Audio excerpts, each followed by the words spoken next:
श्रोते हो नमस्कार. सायबर क्राईम अलर्ट या कार्यक्रमात मी स्वप्ना तुम्हा सगळ्यांचं हार्दिक स्वागत करते. आजच्या कार्यक्रमात आपण ऐकूया सायबर तज्ज्ञ सचिन जनबंधू यांच्याशी सतीश रेवे आणि सारिका पाठक यांनी केलेली बातचीत. श्रोते हो नमस्कार. सायबर क्राईम अलर्टच्या आजच्या भागात मी सारिका सतीश रेवेंसह तुम्हा सगळ्यांचं सहर्ष स्वागत करते. श्रोते हो, आपल्या स्टुडिओत आज आपण आमंत्रित केलं आहे सचिन जगदीश जनबंधू यांना. आणि Sachin sir Saint Vincent Pallotti College of Engineering and Technology Nagpur या महाविद्यालयात असिस्टंट प्रोफेसर आहेत सायबर सिक्युरिटीच्या डिपार्टमेंटमध्ये. आणि आज आपल्याला ते सायबर सिक्युरिटी याविषयी माहिती सांगणार आहेत. चला तर आधी त्यांचं स्वागत करूया आणि त्यांच्याकडनं सायबर सिक्युरिटीविषयी आपण अधिक माहिती जाणून घेऊया. सचिन जनबंधू सर, आमच्या आकाशवाणीच्या स्टुडिओत आम्ही आपलं खूप खूप स्वागत करतो. धन्यवाद मॅम. सगळ्यात आधी सायबर सिक्युरिटी म्हणजे नेमकं काय हे आम्हाला जाणून घ्यायचं आहे. नक्कीच मॅडम. सायबर सिक्युरिटी ह्या शब्दात त्याचा अर्थ आहे, सायबर हा शब्द जो आहे हा एका ग्रीक शब्दापासून निर्माण झालेला आहे. त्याला कायबर नेट्स असं म्हणतो आपण. आणि ग्रीक भाषेमध्ये कायबर नेट्स म्हणजे जहाजाचं नियंत्रण करणारा व्यक्ती असा शब्दशः अर्थ होतो. 1948 मध्ये एक गणितशास्त्रज्ञ अमेरिकेचे नॉर्बर्ट वायनर यांनी एक पुस्तक प्रसिद्ध केलं. त्या पुस्तकाचं नाव होतं सायबरनेटिक्स. आणि त्या सायबरनेटिक्समध्ये त्यांनी मानव आणि तंत्रज्ञान यांच्यामधला संवाद आणि त्याच्यावरती नियंत्रण कसे मिळवावे याचा सखोल अभ्यास त्यांनी त्या पुस्तकांमध्ये मांडलेला आहे. तिथून ह्या सायबर शब्दाला सुरुवात झाली. आणि आजच्या परिभाषेमध्ये इंटरनेटशी जुळलेले प्रत्येक उपकरण हे सायबर वर्ल्डचा भाग म्हणून हे गणलं जातं. नक्कीच. आणि त्यालाच आपण सायबर सिक्युरिटी असं म्हणतो. आता जेव्हा आपण आपलं वास्तविक फिजिकल लाईफ हे हळूहळू डिजिटल इन्फॉर्मेशन युगामध्ये ट्रान्सफॉर्म करायला लागलो, तेव्हा ज्या नियमांची, ज्या सुरक्षिततेची गरज ही फिजिकल जगामध्ये वावरताना, वास्तविक जगामध्ये वावरताना आहे, तशी गरज आपल्याला ह्या आभासी सायबर जगामध्ये भासायला लागली. आणि तिथून मग सायबर स्पेस, सायबर क्राईम आणि सायबर सिक्युरिटी अशा विविध व्याख्या जन्माला आल्या. नक्कीच. सचिन सर, आम्हाला हे विचार असं वाटतंय की सायबर सिक्युरिटी आता ही टेक्नॉलॉजी आहे, तर ही जी टेक्नॉलॉजी किंवा हे जे तंत्रज्ञान आहे हे नेमकं कशा प्रकारे कार्य करतं? तर सायबर सिक्युरिटी हे तंत्रज्ञान कार्य करताना एक स्पेसिफिक फ्रेमवर्क फॉलो करतं. त्याच्यामध्ये 4 प्रकारचे प्रिन्सिपल्स आहेत. एक म्हणजे गव्हर्नन्स, दुसरं डिटेक्शन, तिसरं प्रिव्हेन्शन आणि चौथं म्हणजे रिस्पॉन्स. तर यामध्ये गव्हर्नन्स असं आपण गृहीत धरतो. गव्हर्नन्स म्हणजे एक पूर्ण सिस्टीम जी तयार झालेली आहे सायबर सिक्युरिटीची, किंवा एक मेकॅनिझम, एखादं ऑर्गनायझेशन आहे. तर सायबर सुरक्षतेसाठी जे काही नियम, धोरणं किंवा जबाबदाऱ्या असतात त्या तिथे निश्चित कराव्या लागतात. त्याच्यामध्ये कोणाला काय परवानगी द्यायची आहे, पासवर्ड कसा सेट करायचा आहे, किंवा सुरक्षा घटना घडल्यास काय करायचे आहेत, डेटा कसा सुरक्षित ठेवायचा आहे, ह्या सर्व पॉलिसीज, हे सर्व धोरण एक सायबर सिक्युरिटी आर्किटेक्चर तयार करताना आपण आधीच ठरवतो. उदाहरणार्थ बँकेचे धोरण असे असतात पासवर्डसाठी की दर 90 दिवसांनी पासवर्ड बदलणे हे बंधनकारक आहे. ग्राहकांची माहिती ही फक्त अधिकृत कर्मचाऱ्यांनाच बघता येईल. हे सगळे नियम हे सायबर सिक्युरिटीच्या फ्रेमवर्कमधल्या पहिल्या टप्प्यामध्ये पडतात. त्याला आपण गव्हर्नन्स असं म्हणतो. त्याचा दुसरा टप्पा म्हणजे प्रिव्हेन्शन, म्हणजे हल्ला होण्यापूर्वीच घेतलेली काळजी ही सायबर सिक्युरिटीच्या फ्रेमवर्कमधला दुसरा मुद्दा आहे. त्याच्यामध्ये विविध टेक्निकल टर्मिनॉलॉजीजचा आपण वापर करतो. उदाहरणार्थ फायरवॉल, अँटीव्हायरस, एन्क्रिप्शन मेथड, ज्याला आपण सांकेतिक भाषा म्हणतो. त्याच्यानंतर मल्टीफॅक्टर ऑथेंटिकेशन, ह्या टेक्नॉलॉजीजचा आपण तिथे वापर करत असतो. याचे वास्तविक उदाहरण जर द्यायचे झाले तर आपण आपल्या मोबाईलला स्क्रीन लॉक प्रोव्हाइड करतो. म्हणजे आपला मोबाईल चुकून कधी हरवला तरी आपले खाजगी मेसेजेस, आपले नंबर, आपले इमेजेस हे इतरांना दिसू नयेत. अगदीच घरगुती उदाहरण द्यायचं झालं, दाराला कुलूप लावून आपण बाहेर जातो, तो झाला preventive measure. CCTV cameras, compound wall, हे सर्व प्रिव्हेंटिव्ह मेजर्समध्ये आपण गणतो. तिसरा मुद्दा त्यातला फ्रेमवर्कचा म्हणजे डिटेक्शन, हल्ला ओळखणे. कधीकधी संपूर्ण संरक्षण प्रदान करूनही हल्ला होऊ शकतो. हा सायबर सिक्युरिटीच्या फ्रेमवर्कचा भाग आहे. जसं संशयास्पद क्रियांवर लक्ष ठेवणे, ओळखणे, आपला जीमेल आयडी असो, आपला मोबाईल असो, किंवा आपले आणखी कुठले डिजिटल डिव्हायसेस असो, ज्याला कुठला स्पेसिफिक पासवर्ड आहे, ज्याला काही पॅटर्न अनलॉक करायचा आहे, तर हे पॅटर्न अटेम्प्ट करत असताना किंवा आपले युजर क्रिडेन्शियल वापरून आपलं युजर अकाउंट लॉग इन करण्याचा प्रयत्न करणे, यासाठी काही टर्मिनॉलॉजीचा वापर होतो. उदाहरणार्थ intrusion detection system, security monitoring tools, log analysis ह्या तंत्रज्ञानाचा त्याच्यामध्ये वापर होतो. त्याचं वास्तविक उदाहरण द्यायचं झालं तर आपण कार जेव्हा लॉक करतो, कारला अलार्मिंग सिस्टीम आहे. जर चुकून कोणी दार उघडायचा प्रयत्न केला तर ज्या पद्धतीने अलार्म येतो, तसाच सायबर सिक्युरिटी फ्रेमवर्कमध्ये तसे आपल्याला अलर्ट्स आपण सेट करू शकतो. चौथा त्याचा टप्पा म्हणजे रिस्पॉन्स, हल्ल्याला प्रतिसाद देणे. हल्ला ओळखल्यानंतरही त्वरित कार्यवाही आपण त्यावर कधी करू शकतो किंवा नाही करू शकत.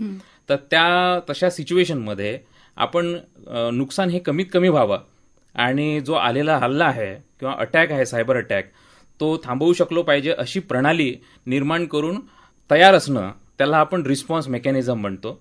तर वास्तविक उदाहरण असं आहे त्याचं की जनजीवन विस्कळीत न होता कार्यरत राहावे यासाठी आपण काही क्षेत्र प्रतिबंधित करतो. उदाहरणार्थ एखादी कुठली घटना घडली तर आपण त्या क्षेत्राला क्वारंटाईन करून इतर जनजीवन आपलं सुरळीत सुरू राहतं. तसंच सायबर क्षेत्रामध्ये पण तसंच आहे की एखाद्या सायबर सिक्युरिटी सिस्टीमला एखादा अटॅक झाला किंवा हल्ला झाला तर तेवढं क्वारंटाईन करून आपण त्याच्या रिप्लिकावरती काम करतो आणि डेटा हा सतत आपल्या कस्टमरसाठी अवेलेबल ठेवतो. तर ह्या 4 मुद्द्यांच्या फ्रेमवर्कवर सायबर सिक्युरिटी हे कार्य करत असतं. नक्कीच सर, आपण खूप छान आम्हाला माहिती सांगताय सायबर सिक्युरिटी विषयी. मग सायबर सिक्युरिटीचं तंत्रज्ञानाचे जे मुख्य घटक आहेत त्याविषयी जाणून घ्यायचं आहे आम्हाला. बरं, सायबर सिक्युरिटी तसं हे खूप मोठं क्षेत्र आहे. त्याच्यामध्ये डिजिटल आणि इंटरनेटशी जुळलेले सर्व घटक हे समाविष्ट होतात. जसे इंटरनेट, नेटवर्क, सॉफ्टवेअर, विविध ॲप आपण मोबाईलवरती वापरतो ते. आता दिवसेंदिवस वेगवेगळ्या प्रकारचे डिव्हायसेस आपल्याला बघायला मिळतात, जे IoT बेस्ड डिव्हायसेस असतात. मोबाईल, टॅब्स, लॅपटॉप, त्यानंतर आपण आपली शेअर करत असणारी माहिती, डेटा, हे सर्व घटक सायबर सिक्युरिटीचे आपण गृहीत धरत असतो. त्याच्यामध्ये वेगवेगळ्या घटकाला वेगवेगळ्या पद्धतीची सिक्युरिटी आपण प्रोव्हाइड करतो. ही सिक्युरिटी प्रोव्हाइड करत असताना ह्या घटकांना काही भागांमध्ये आपण विभागलेलं आहे. त्याच्यामध्ये नेटवर्क सिक्युरिटी आहे, जसे की जे संगणक, जे मोबाईल किंवा एखाद्या कंपनीचे संगणक ज्या कुठल्या इंटरनेटला जोडलेले असतील त्या कंपनीला फायरवॉल वापरणं किंवा IDS वापरणं, इंट्रुजन डिटेक्शन सिस्टीम, किंवा VPNचा वापर करणं, हे पर्याय आपण सुचवत असतो. दुसरा त्याचा घटक असतो अप्लिकेशन सिक्युरिटीचा. अप्लिकेशन सिक्युरिटी ही एंड युजर वापरत असतो. त्याच्यामध्ये सॉफ्टवेअर आहे, त्याच्यामध्ये आपले मोबाईलचे ॲप्स आहेत. ते वापरत असताना वेगवेगळ्या पद्धतीचे पासवर्ड, OTP हे आपण शेअर करत असतो. तर आपल्या खाजगी माहितीला एन्क्रिप्ट करणे, खाजगी माहितीला इतर लोकांपासून किंवा इतर थर्ड पार्टीपासून बचाव करणे, याला एन्क्रिप्शन मेथड आपण यूज करत असतो. ती अप्लिकेशन सिक्युरिटी झाली.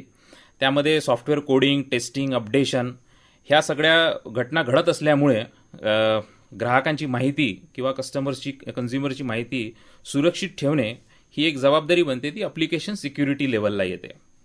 तिसरा घटक आपण म्हणू शकतो इन्फॉर्मेशन सिक्युरिटी. सध्याच्या काळामध्ये सायबर सिक्युरिटी आणि इन्फॉर्मेशन सिक्युरिटी यामध्ये थोडी दुविधा निर्माण होते, कन्फ्यूज होतात लोक.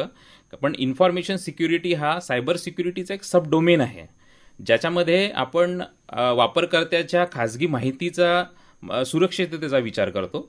त्याच्यामध्ये जसं कॉन्फिडेन्शियलिटी, इंटिग्रिटी आणि अवेलेबिलिटी ह्या 3 पिलरवरती इन्फॉर्मेशन सिक्युरिटी कार्यरत असते.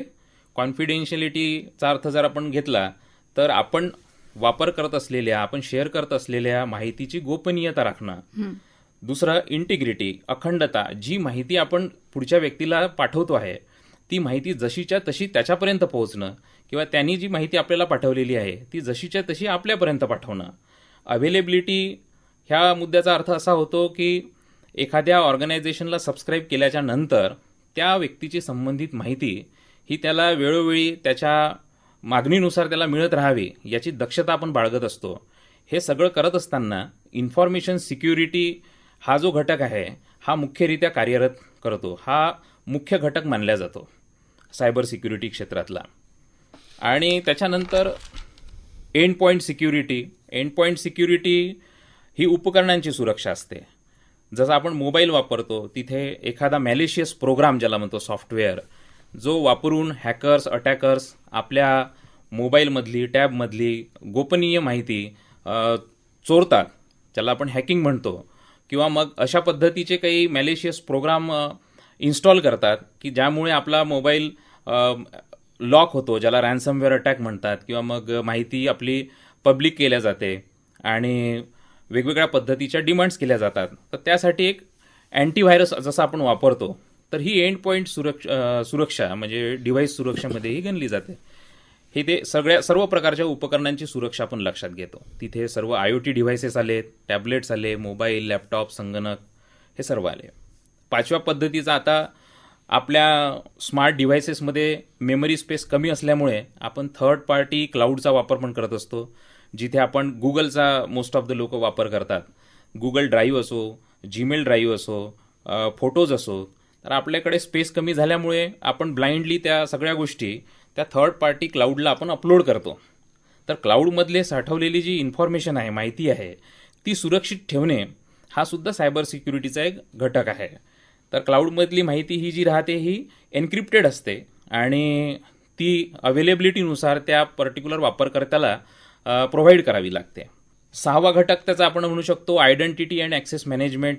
हे ऑर्गनायझेशन लेवलला याचा विचार केला जातो, जिथे कोणाला त्या पर्टिक्युलर माहितीचा अधिकार दिला पाहिजे, जो तिला अपडेट करू शकतो, नियंत्रित करू शकतो, चेंज करू शकतो, त्यात काही बदल करू शकतो. नंतर त्याच पद्धतीने आता दिवसेंदिवस असे घटक आता सध्या वाढत चाललेले आहे. त्याच्यामध्ये ऑपरेशनल सिक्युरिटी, डिझास्टर रिकव्हरी आणि बिझनेस कंटिन्युटी. फॉर एक्झाम्पल, काही उदाहरणार्थ सायबर हल्ला झाला आणि सिस्टीम पूर्ण लो झालं, सर्व्हर लो झालं, त्या पिरियडमध्ये एखाद्या बँकेचा डेटा असो किंवा मग जनरल डेटा असो, हा त्या वापरकर्त्याला उपलब्ध व्हावा, त्यासाठी काय पर्यायी व्यवस्था केलेली आहे. म्हणून हा डिझास्टर रिकव्हरी आणि बिझनेस कंटिन्युटीचा घटक हा गृहीत धरला जातो. तर अशा पद्धतीने एक साधारण 7 ते 8 घटकांमध्ये आपण सायबर सिक्युरिटीला मोजू शकतो. तर सचिन सर, आता मला हे जाणून घ्यायला आवडेल की आता जे तुम्ही ज्या टर्म्स सांगितल्या, ज्या टेक्निकल टर्म्स आणि बऱ्याचशा तांत्रिक बाबी आज आमच्या श्रोत्यांना तुमच्या मार्फत कळल्या, तर आता आपण जसं एखादा सायबर अटॅक जनसामान्यांवर होतो, तो एक लहान व्यक्ती असू शकतो किंवा एखादा वृद्ध व्यक्ती असू शकतो, तर ते जे अटॅक्स होतात तर त्याचे प्रकार आम्हाला जाणून घ्यायला आवडेल. मुख्यतः सर त्याच्यामध्ये टेक्निकल टर्म्समध्ये आपण वेगळ्या पद्धतीने मांडू शकतो, पण एका ब्रॉड पर्स्पेक्टिव्हमध्ये म्हणजे एक सामान्य नागरिकाला कळावेत म्हणून मी त्याचे 3 भाग करेल सांगताना. तर सायबर गुन्हेगार म्हणजे सायबर गुन्हेगार कुठला गुन्हा करताना मोस्ट ऑफ द टाइम म्हणजे अधिकतम वेळेला लोकांच्या मानसशास्त्रीय युक्त्या वापरतात. त्याच्यामध्ये एक त्याला फिअर टेक्निक म्हणतो आपण, ती असते भीती निर्माण करणे. उदाहरणार्थ, एखादा सायबर गुन्हेगार लोकांना घाबरवून त्यांना काही निर्णय घ्यायला भाग पाडतो. जसं तुमचे बँक खाते बंद पडणार आहेत, लगेच मला OTP सांगा. मग त्या केसमध्ये लोक घाबरून त्यांना OTP देतात आणि त्याच्यानंतर त्यांना हवे ते त्यांचे ऑब्जेक्टिव्ह ते साध्य करून घेतात. यामध्ये पण भरपूर प्रकारचे गुन्हे असे आपण गृहीत धरू शकतो, कन्सिडर करू शकतो. दुसरा प्रकार मोडतो तो अर्जन्सी टेक्निकमध्ये. म्हणजे एक फिअर टेक्निक झाली, दुसरी अर्जन्सी टेक्निक ते वापरतात. जसं गुन्हेगार लोकांना वेळ न देता घाईत निर्णय घ्यायला भाग पाडतात. उदाहरणार्थ, तुमचे KYC 10 मिनिटात अपडेट करा, नाहीतर खाते बंद होईल. अमुक व्यक्तीचा ॲक्सिडेंट झालेला आहे, ताबडतोब इतके पैसे ट्रान्सफर करा, अदरवाईज म्हणजे आपण त्याला काही वैद्यकीय सेवा देऊ शकणार नाहीत. अशा पद्धतीचे एक वातावरण निर्माण करून ते लोकांना भीती दाखवायचा प्रयत्न करतात. तिसरं ट्रस्ट टेक्निक, की मी एक गुन्हेगार कधी स्वतःला एखादा बँकेचा अधिकारी, पोलीस अधिकारी किंवा कंपनी कर्मचारी म्हणून ओळख पटवून देतो, त्याची चुकीची इन्फॉर्मेशन सांगून, आणि मी बँकेतून बोलतोय, तुमचे ATM कार्ड व्हेरीफाय करायचे आहेत, त्याचे डिटेल्स आम्हाला द्या. अशा पद्धतीचे गुन्हे सध्या जास्त घडत आहेत. तर अशा कुठल्याही पद्धतीला बळी न पडता एक क्रॉस व्हेरीफाय केल्यानंतरच सामान्य नागरिकांनी आपले पुढचे पाऊल घेतले पाहिजे. तुम्ही म्हणताय की क्रॉस व्हेरीफाय करायला पाहिजे सामान्य नागरिकांनी, मग यासाठी काही नियम, काही रूल्स असतील ते जाणून घ्यायचे आहेत आम्हाला. क्रॉस व्हेरीफाय करायला तर साधारण म्हणजे जे सुशिक्षित वर्ग आहे, जे लिटरेट वर्ग आहे, त्यांना साधारण म्हणजे एक नंबर वगैरे असल्यामुळे ते क्रॉस व्हेरीफाय करू शकतात. पण ज्या लोकांना त्या मार्गाचा अवलंब करता येत नाही किंवा मग अतिशय घाबरतात, त्यांनी कमीत कमी काही गोष्टींची काळजी घेतली पाहिजे. त्यापैकी 10 गोष्टी मी सांगू इच्छितो. नंबर 1, कधीही कुठला फोन आला आणि तिथे कोणी OTPची मागणी केली तर आपला OTP कोणालाही सांगू नये, ही एक काळजी घेतली पाहिजे.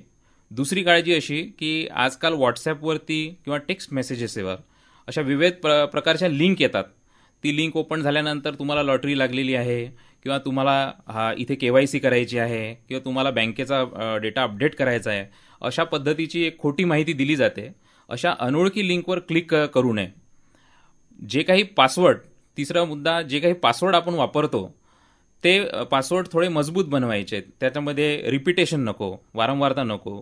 डेट ऑफ बर्थ, आपलं नाव, आपल्या हस्बंडचं नाव, वाईफचं नाव किंवा प्रिय व्यक्तीचं नाव हे टाळावे आणि त्याच्यामध्ये काही symbol, capital letter, small letter, special characters अशा यांचा एक वापर करून तो मजबूत असा पासवर्ड बनवावा आणि तो कायम बदलत राहावा.